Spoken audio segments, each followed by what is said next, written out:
Hey, it's Tristan again from www.primaledgehealth.com, and I got here some nice spring water that I collected yesterday from a really, it's not really famous because this place is not very famous, but in this region there's a spring called Agua de Hierro. That's iron water. Now, they say there's a lot of iron in the water, which makes me skeptical over whether it'd be good for you or not, because lots of dietary iron can be detrimental, although it is necessary. And they say that the soil here is relatively iron depleted, um, but there's a lot of iron in the rocks and stuff in the soil, so I'm not sure. I've never really seen the tests of the actual soil here, but I've heard it is iron depleted. And they say that this water's got a lot of minerals, and it definitely has some interesting properties. It's got a high surface tension. Very different the way that the water bounces off there. But anyways, the quality of your water is really important. Drinking good fresh spring water like I'm doing now, oh, it tastes so funky. What weird water. I like it, but it tastes a little bit different. But yeah, the quality of your water is important. The source of your water is important. Drinking tap water, not ideal. It's got a dielectric blocker in most places in the United States, fluoride, something which also negatively affects gut bacteria, as well as a lot of chlorine, which will wipe out gut bacteria as well. So you want to maintain a vibrant, healthy body and live optimally, getting good water can be very, very important. But that's not the point of this video. The point of this video is how many carbohydrates can I eat when starting a ketogenic diet? This is kind of a basic question for the beginners who are just trying to start a keto type diet, whether you're trying to lose weight or improve your body composition or you're doing it for health reasons. The level of carbohydrate intake that you have is going to determine your ability to enter ketosis and be comfortable and adapt to ketosis, adapt to utilizing ketones. And this level of carbohydrate intake is going to be context dependent. So somebody who's more active will, of course, be able to eat more carbohydrates. Now, most of the information on the internet, would lead you to believe that there's this magic number of 30 grams and under net carbs. Now, for the most part, staying under 30 grams net carbs for most people, as long as you're getting those carbohydrates from specific sources. Now, you don't want to be getting 30 grams of carbs from white rice. You don't want to be getting it from even brown rice. You don't want to be getting it from potatoes, any starches or vegetables that grow under the ground, any root vegetables. You don't want to be getting your carbohydrates from that. You want to be getting your carbohydrates from leafy green vegetables. You want to be utilizing the carbohydrates, like I said in my last video, as a source of fiber and micronutrients. You want micronutrients like potassium, very important, and magnesium, also very important. Unfortunately, most of the soil that we grow our foods in these days are incredibly mineral depleted. Even the soil here in Ecuador, where I live in the Andes, is very washed out and depleted. We get a season where it's not raining a lot, and we get a season where it rains a whole bunch, and it depletes the soil of minerals. Now, in other areas where you get the use of things like glyphosate, heavy use of glyphosate also chelates the soil, also removes a lot of beneficial bacteria from the soil, which create and transform the minerals in the soil. So got a kind of a crazy feedback loop there, but basically what I'm saying here is it can be a little bit difficult to get sufficient magnesium in a diet. So sometimes, actually in most cases, I do recommend that people take in some magnesium exogenously through a supplement form. Not big on supplements, but magnesium's one of them that can be really useful, especially while adapting to a ketogenic diet. Anyways, the types of carbs you're going to be getting, you want them to be leafy green vegetables. You want them to be fibrous vegetables. They don't all have to be leafy. You could use things like cucumber. Celery is another really good one. But the sources of your carbohydrates are important. And I talked about that in the last video I made. What types of carbohydrates should I eat on a ketogenic diet? But anyways, I'm kind of going on a little tangent there. Let me bring it back to the subject of the amount of carbs. Now, like I said, there's no magic number. There's no magic number of 30 grams and under net carbs. Some people will find that they're a little bit less tolerant to the carbohydrates and less able to generate energy from ketones to raise their blood ketones up if you're measuring your blood ketones, which for some people can be useful, for some people can be distracting and stressful, for some people can be a gimmick to try and confuse and confound people into all kinds of crap. But anyways, the way to quantify ketosis is not always just the level of blood ketones. Now, if you don't want to measure blood ketones, you want to make sure that you've got energy throughout the day, that you're able to function, and you should be cognitively sharp. When you're in deep ketosis, you should be really sharp cognitively, your brain should be functioning well, and your body should be functioning well. You should be able to generate energy in your body. Now, of course, the level of blood ketones is the best measure for quantifying ketosis, but not everyone wants to do that. Anyways, 30 grams net carbs and under is a really good baseline for most people to hit. But if you're having problems, you might need to lower it a little bit more, and you might need to look at the types of carbohydrates that you're intaking. So your carbs should not be coming from white rice, potatoes, things that are going to raise your blood sugar up. You shouldn't just have like 1 tablespoon of sugar per day, unfortunately. Sorry, guys. But yeah, the types of carbohydrates you're intaking are very important.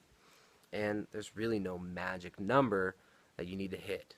However, for like 90% of people, staying under 30 grams net carbs and focusing those carbohydrates in on fibrous vegetables, vegetables that are very, very low in carbohydrate and high in fiber, is gonna efficiently get you into ketosis, assuming you don't have like some really intense metabolic derangement or some other issue going on that'll block that. So yeah, here's some situations also where you might be able to intake more carbohydrates. If you're training a lot, if you're training 2 times a day, if you're very muscular, you've got a lot of muscle mass on you, or if you're just big and tall, if you're really tall, if you're like 6'5", obviously you'd be able to use more carbohydrates than I would and still stay in ketosis. So somebody who's got a bigger frame, who's larger, and I'm not like, if you got a lot of body fat, if you're 5'9" and you're just very overweight, you definitely still want to keep those carbohydrates low. But if you're doing a lot of exercise, if you're doing, especially if you're doing like heavy resistance training several times a day, yes, you'll be able to intake more carbohydrates. And each individual will be able to find their own carbohydrate tolerance, usually without measuring blood ketones. Usually you can find your own carbohydrate tolerance by checking how you feel. You start getting brain fog, feeling a little bit crappy during the day, difficulty sleeping, difficulty generating energy in your body, then you're probably on the outskirts of ketosis, kind of in that limbo mode where you're intaking too many carbohydrates to enter keto, and you're not really efficiently burning fat. So you're sending your body mixed signals there. Anyways, you want to keep those carbohydrates low, especially in the beginning. In the beginning, focus those carbohydrates on fibrous vegetables, especially greens, things like spinach, kale, broccoli, cauliflower. It's not green, but other things that are not leafy greens that are really good would be like cucumber, celery. These are really good sources of fiber, got some good micronutrients in there, and yeah, you want to be making sure that you're getting enough magnesium and potassium in through dietary sources, and you also want to make sure that you're not pushing those carbs too high. So if you're having trouble adapting to a ketogenic diet, you might want to check those hidden carbs. There could be hidden carbs in a lot of foods. Yeah, I mean, there's hidden carbohydrates in a lot of processed foods, because if you're eating like, you're putting a lot of mayonnaise on your stuff, you're eating like processed mayonnaise, things like that, you're going to check those carbs and make sure you're not accidentally pushing yourself well over your limit. Even like, I was talking to a client today and he showed me this taco seasoning that he's got, and it's got like 6 servings per little packet of taco seasoning, and each serving has 3 grams of carbohydrate, and those carbohydrates are going to be sugars. Those are like, you know, sugar carbs.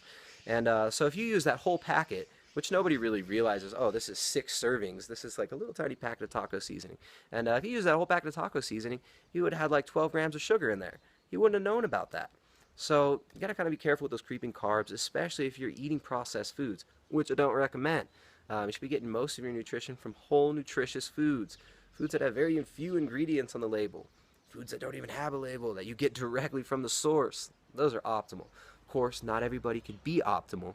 But what I like to do with clients and myself is get as close to optimal as possible while still being able to, you know, live your life, enjoy your life, and you know, sourcing foods within your ability. So yeah, there's no real magic carbohydrate level that's going to get everybody into ketosis. Of course, in the beginning, you want to maintain low carbohydrates. And a lot of people, if you're getting the carbohydrates from the right sources, the few carbohydrates that you'll get from avocado, I think there might be like 3-4 gram net carbs per avocado. So you eat a couple avocados a day, that's 8 grams of carbs. If you're eating a whole bunch of spinach, good luck getting over 30 grams net carbs in a day from just like spinach and avocados. Probably not going to happen. So depending on the types of carbs you use, you might have to be a little bit more diligent in the tracking of your carbohydrates.